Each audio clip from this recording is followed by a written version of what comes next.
Steve Mariucci joining me here in the usual Mondays with Mooch segment here on the Rich Eisen Show. I retweeted some of those moments. You did too. Yeah, on your timeline. I saw that. I want to go to that game. Me too. Let's just skip a weekend of work and let's go to that next year. Well, maybe we should do game day morning from there. I'd love to. Oh, that's spectacular. I had a good friend, Rich Ellerson, who coached at Cal Poly San Luis Obispo when my son Tyler played there. Well, he left there and went and coached Army. He coached Army. And it's such a prestigious, the academies. And then all the academies this year had winning records, all right? But Army's the team that has had the toughest time winning. Navy wins, Air Force has won quite a bit. And I asked Rich, I said, Rich, tell me why it's more difficult there. And he said, Mooch, because, when they do the parent thing and all that, they try to make a decision. Army, we're talking boots on the ground. In real life, we're talking about, not football. Yeah. Right. And he said that sometimes they opt to get on an airplane or a ship, or you know what I mean? Because they feel it's safer for their kids? It's just a little bit different in, different military service. What was the largest viewing audience for that game in 22 years? Really? Yeah. And they won 14 years in a row that the Navy has won that thing. Did you see Vern Lundquist's goodbye? Yes. To the college football viewing audience too? Awesome. Rich, that got me all choked up. Me too, because when I was a player at Northern Michigan University. Yes. Hey, don't laugh. Look it up. Playing in the national championship game against Western Kentucky in the Camellia Bowl, the Division II national championship. Was that sponsored or not sponsored at the time? Come on. Vern Lundquist did the game. He did? 41 years ago.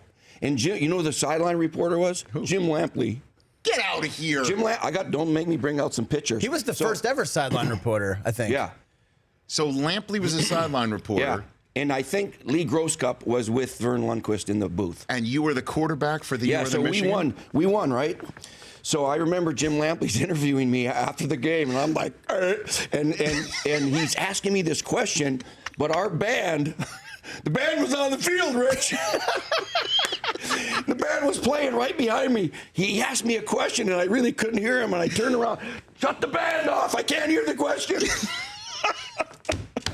Oh, my God. That was 1975. 1970. Vern Lundquist. So there's film of you being interviewed post-Camellia Bowl? Yes. Victory? Yes. Over who? Who'd you beat? Western Kentucky, 16-14, national champions. We went from 0-10, can I brag? We went from 0-10 to national champs, okay? Mm-hmm. All right, now write this down. That's never happened before. In football, it's never happened before to go from winless to champion. In any sport, in NCAA, NAIA, pro sports. Never happened but one time. Thank you very much. And you were the quarterback. Yeah. Rich, how many career passing touchdowns do you think Steve Mariucci had? From the Northern Michigan? From the Northern Michigan. Now, we're not including Hamilton Tiger. Did you have a touchdown pass in Canada? I didn't even get a touchdown pass in a scrimmage. In Canada? Yeah, because I got cut when that little sawed-off nose guard swatted down my screen pass. But how many career touchdown passes for Steve Mariucci? Dude, we ran the option. Okay. 12. Now this is closest without going over. Closest without going over. How many career games? We'll have you, Brockman, and Del Tufo guess. How about Mooch will guess too? Mooch can guess too because he has no idea. I bet you Mooch knows exactly how many. Do you know how many touchdown passes you had at Northern Michigan University? Don't say the answer. In a career? Yeah. In your career. Would you know? How many career games, Law? Hit the music, Del Tufo. Go for it. How many career games? Without Don't have going that over. information available. This is great. How many years did you start, Steve? Huh? How many years did you start? I'm going to guess 3. Price is Right rules. Give me the Price is Right. Don't give me this. Come on now. Let's get the right music right here. Okay. Here's some information I'll give you to assess. All right. Career passing yards, 7,523. Look at you. He's like right there. For Mooch. So use that to gauge your touchdowns. Hey, I led the country in total offense. What are you talking about? Phil Simms was second. Are you serious? Mm-hmm. I don't know, Mooch. Mooch, this is great. Okay, Brockman, what's your guess? Wow, that's good. 7,000 career passing yards? 7,523 career yards in total offense, excuse me. Let's get through it. Rushing and passing. Well, you're talking about 31 passing touchdowns. 31 passing touchdowns. How about you, Del Tufo? How many passing touchdowns for Mooch? 26. 26. We have 31. Closest without going over. Closest without going over. I'm going to go 60. He threw for 7,000 yards. I'll go 60 touchdown passes for Mooch. Mooch, do you want to give a guess? What about you? It's probably around there. I don't remember. What do you think? I don't remember. Give a number. 60. I'll go 59. 59, closest without going over. 47 career touchdown passes for Steve Mariucci. Oh, Brockman. Thanks for playing, Steve. We have some nice party gifts for you. Consolation prize. Okay. Let's ask the poll question to Mariucci. Go for it. The poll question today: should the Dallas Cowboys, if they lose to Tampa, turn to Tony Romo? Ooh. In week 16. Do essentially Home against Detroit. what the Broncos did last year, which is like, thank you, rookie. Thanks for getting us in the position we're in, but we're going to hand things off to the veteran here to take us home. What is the current poll question results as it currently stands as Mooch mulls it All over right, so here? if the Cowboys lose to the Bucks, Tony starts week 16. 72%. No. Say no. Oh, no. They say no. How about my viewing and listening audience? Level-headed. I say yes. Is that what you say? I say no. You can't do it now. Yeah, I say no, too. Of course you can. Of course you can. But what would that be telling the whole team, right? Yeah, well, it tells the whole team we believe in this young kid, and he's going to take us. He got us here, and he's going to take us. There's going to be temptation. There would be? Yeah. Really? Well, here's the other thing is they probably feel that Tony won't be with them next year, so I think they're going to hesitate to play him at all. Because if he gets hurt now, they can't trade him, But that loss last night to the Giants really made things interesting, didn't it, around this league? What did the Giants do? What did they do? You know what? Dallas scored early in the game, made it 7-0, and then Spagnuolo's defense was incredible. They were incredible. Janoris Jenkins is a heck of a player. They kept Dez from doing big things. They didn't really stop the run, but they slowed it down enough. They gave Dak some issues and with blitzes, and they just outplayed him. And Eli, he played well at times, and he did his Eli thing at times too. And it was a heck of a game. But when you have an Odell Beckham that can go yard at any time, Isn't that incredible? yeah, just one play, boom, changes the whole game. But in those 2007, 2011 Giants teams that we were constantly talking about how this might look like, those Giants teams, with all due respect to Plex and whoever else they had out there, Odell, they didn't have somebody like him on that team. And you know what? He is unbelievable. Those teams that won Super Bowls in New York were not great teams. They finished great. They played great down the stretch, but one of them was 9-7, and one of them was 10-6, and they got hot at the right time. And you know what? If Eli plays mistake-free ball, and that defense is getting better, pretty darn good. You believe? It could. They could. Why not? Last one on this, and then we'll take a break and take some phone calls and hit on some other things. I want to talk about that dirty Harry Douglas hit on Chris Harris, because you're in the player safety committee in the National Football League. I want to get your thoughts on that. Okay. But did the Giants give a blueprint? Are there other teams?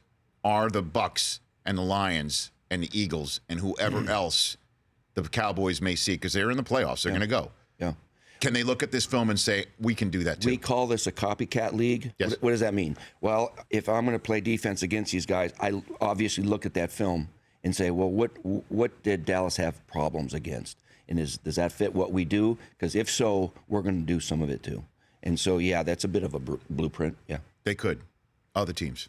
Yeah. There you go. Mooch is here. Back in 66 of the clock with more. 844-204-RICH. Mondays with Mooch. In person. The star of the Northern Michigan University here on The Rich Eisen Show. Welcome back to The Rich Eisen Show. Steve Mariucci, who lone wolfed the Green Bay Packers. Yes, I did. That on was game not day that morning hard, was on it? Sunday. I mean, that was a rocking chair victory for the Packers fans who have been waiting to see the vintage Rodgers championship season football all year long. Even last year, too, they were waiting for it. It showed up. Yeah. And it showed up against Seattle, of all teams. He might be back in the MVP race. Aaron Rodgers. Yeah, I mean, he's playing like that right now. The record isn't great, but Aaron Rodgers, get this, and I said it on the show yesterday, he hasn't lost a home December start in Lambeau Field in 8 years. Mm-hmm. That means old man Winter is a Packer fan, all right? It's that simple. It's hard to go in there and win. The fans love the weather. The team, I don't want to say they love the weather, but they handle it better than everybody else. And Aaron Rodgers has big, strong hands, and he can throw the ball well with a cold ball and snow and you name it. This team, look out. How about this scenario? The Lions right now, and Stafford's throwing middle finger is the top of it apparently at a 90-degree angle, and he will need a glove to play the rest of the season. Does that sound like Derek Carr? It doesn't sound good, I'll tell you that. And they're at the Giants, at the Cowboys next two. The Packers are at the Bears, home for the Vikings. And we just mentioned about it, Rodgers' record at home in December. Then you're talking about, essentially, if we're just given the 2 losses and the 2 wins here, you're talking about 2 9-6 teams going into Ford Field. Yep. Week 17 for all the marbles. How about that? This is entirely possible. Very possible. And I mentioned that it could come down to that a couple of weeks ago, and because you just look at the schedules, Detroit is a tough schedule. That's tough, right? And then Green Bay, they can win. They can win those games. Packers have to go into Detroit to make the playoffs. Now, I don't think you have to check it, but I don't think the winner can win the division and the loser make the wild card. Is that possible? I mean, if it depends on what the record is. Yeah, obviously, that happened when I was coaching at the Packers. If you recall, I want to say it was 1993. Check it. See if it was 3. Mm-hmm.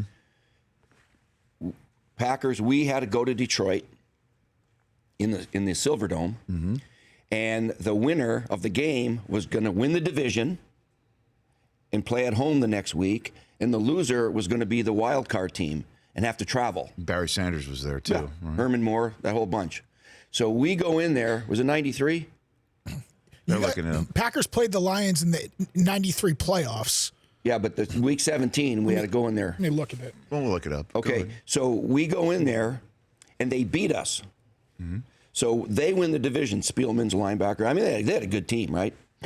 They beat us. So we had to go home, regroup, and go back to Detroit and play the first wild card game. And that's the game when Favre, at the end of the game, left the pocket and sailed one to Sterling Sharp to win the game on a 60-yard bomb. And we won the game. So what was this again? So week 18, because there were 2 bye weeks then. You guys had a bye week 3 and week 7. The Packers lost 30-20. Right, and then we went back to beat them in the. So maybe, I don't know if that's going to happen again here. There's so much jumbled right now, with the Packers at 9 at 7-6, and then the Lions sitting at 9-4 at 2.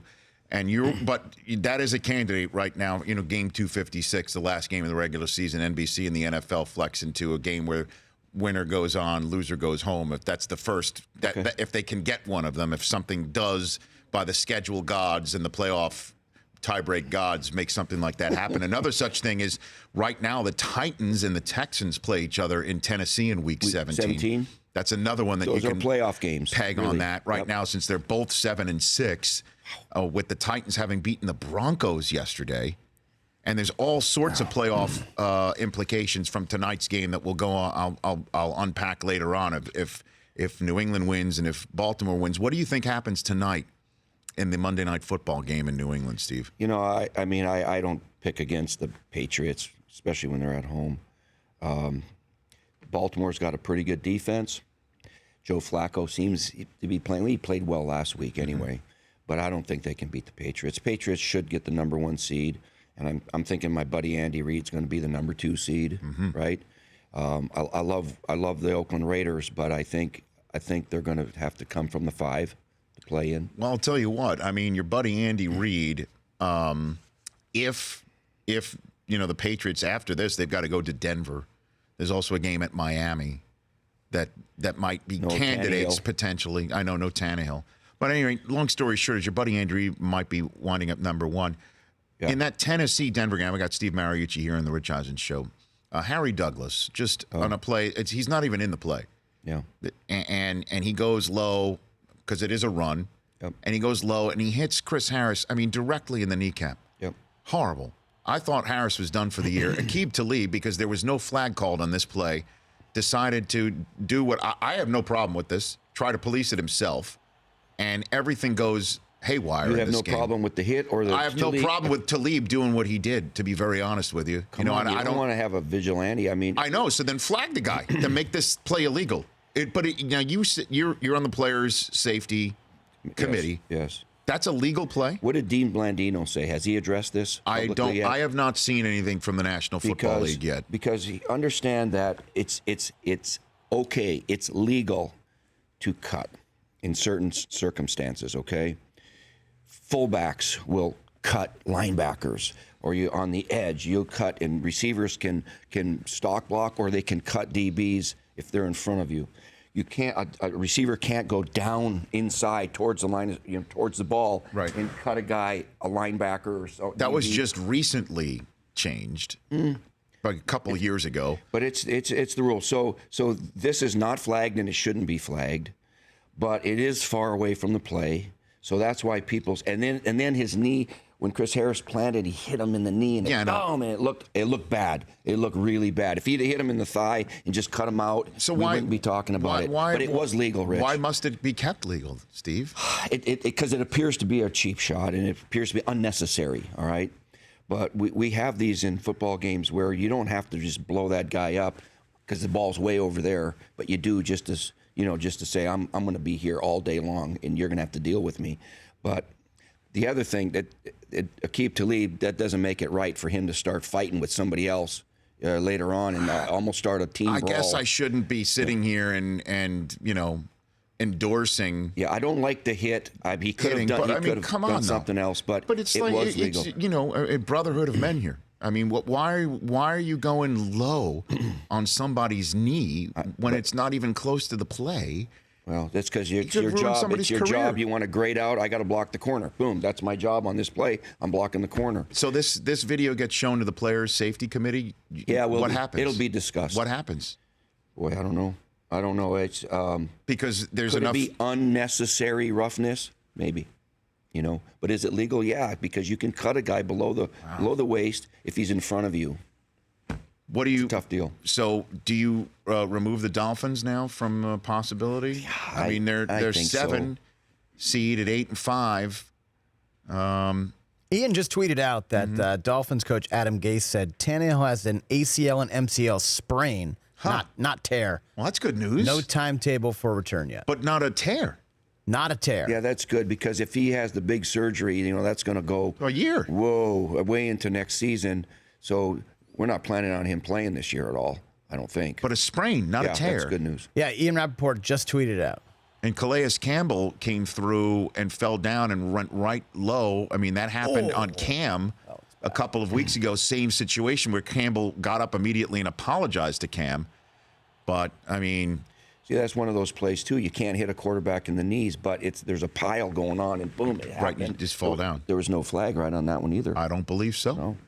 No. I don't believe so. So who's the best team in the National Football League right now, Steve? Before I let you go. I'll say the Patriots, but then let's watch tonight and see if Isn't it amazing? That's what's so great, Rich, Wide about open. this league. The way the league is trying to create parity, right? Mm-hmm. Trying to. It's not perfect because there's still some teams that are way behind and can't seem to get up, like Cleveland. And but so many teams are still in it in December in the playoff chase. 20-some teams are still alive and well in the playoff chase. It keeps things interesting for a lot of cities. That's a good thing. Well, I appreciate you coming in person, Steve. Thank you. Well, look at this. This is my pleasure. Yeah. Hanging out with you guys. Look at that. Look at that crew over there. What do you mean looking at? What does that mean? To look at that? Are you impressed, I mean? Is that what you mean? Or you're... Yeah. Mooch, you know you're what's up. impressed. That's a scary sight in the morning. Look at that. I mean, come on. By the way, these guys accuse me of welching out on bets, which is an outrage. Your guy Izzo never sent me Michigan State. What I was supposed to wear Michigan State underwear. Yeah, last year's Michigan State game, Izzo and Rich had a bet. He was supposed to send me some Michigan State gear. Underwear? Yeah, and you'll model them on your show? I don't believe that, but I would wear it. Okay, I know you're watching this. I would do it, but send the man some underwear, okay? He said he would send stuff for my children, which is now I draw the line. Okay, all right. My kids are not wearing that stuff. All right. They're Wait a minute. So if I tell him to send the stuff for the kids, he's not. You're not going to wear him. You're going to wash the car with him. What are you going to do if he sends you? Oh, well, I mean, if Tom Izzo sends stuff to the house, I will. If he sends kids stuff, Michigan State Spartans kids stuff, The kids will wear it to school. No chance. No chance. Hey, Mooch, when you fly home after game day morning sometimes, do you take your shoes off on the plane? Oh, boy. What? Do you remove your shoes on a plane flight? No. Of course not, because he's a civilized man and not a Cro-Magnon simian. The flight to the Bay Area is 45 minutes. He's not taking his shoes off. Mooch, if you fly cross country to New York, do you take your shoes off? No. I love it. Thank you, Why Steve. do I want to take my shoes off? Yeah. Because it's comfortable. Yeah. Then your feet swell up and everything. You can't get your shoes back on. There's another thing we never even came across. I'm just saying you're doing this. Mooch. You're doing this because you're a member of civilized society. Why? These guys. I take my shoes off. You're not wearing socks right now. Are you not? Well, Are you pulling a Marshall Falk? I'm doing like Marshall Falk. and then, yeah, okay. All right, we got you. Good to see you, Mooch. We got you. Good to see you. At Steve Mariucci on Twitter and Instagram. And congrats. Give your son a pump before you go out the door. Oh, my son, yeah, Stephen, that's Stephen Ray music, and he wrote a song, and he wanted to put it out there for the Pearl Harbor anniversary date, 75 years. I'm an American. It's pretty awesome. And gives me goosebumps. On iTunes, right? People can get it on iTunes? Good stuff. Let's support the Mariucci family. Let's do that. We're back with your phone calls, 844-204-RICH. Jordy Nelson coming up soon here on The Rich Eisen Show. The Rich Eisen Show, weekdays at noon Eastern on Audience.